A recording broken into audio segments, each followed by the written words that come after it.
அடுத்தடுத்து பழுதாகி நின்ற இரு அரசு போக்குவரத்து கழக பேருந்துகள். பேருந்தில் வந்த பயணிகள் சரக்கு வாகனத்தில் ஏறிச் சென்ற அவலம்.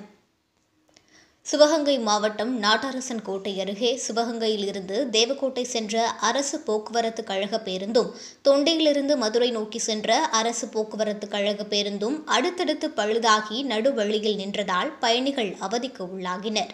இதனால் பேருந்தில் வந்த பயணிகள் நீண்ட நேரம் காத்திருந்தும் மாற்று பேருந்து வராததால் அவ்வழியாக சென்ற சரக்கு வாகனத்தில் பெண்களும் கல்லூரி மாணவிகளும் ஏறிச் சென்றனர்.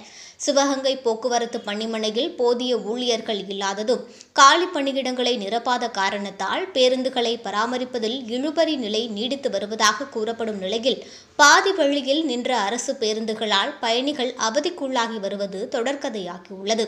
இந்த நிலை நீடித்தால் விபத்துக்கள் ஏற்படுவதுடன் அரசு பேருந்துகளை புறக்கணித்து தனியார் பேருந்தை நாடிச் செல்லும் நிலை அதிகரிக்கும். எனவே தமிழக அரசும் அரசு போக்குவரத்து கழக அதிகாரிகளும் உடனடியாக நடவடிக்கை எடுத்து பேருந்துகளை முறையாக பராமரிக்க வேண்டும் என பயணிகள் கோரிக்கை விடுத்துள்ளனர்.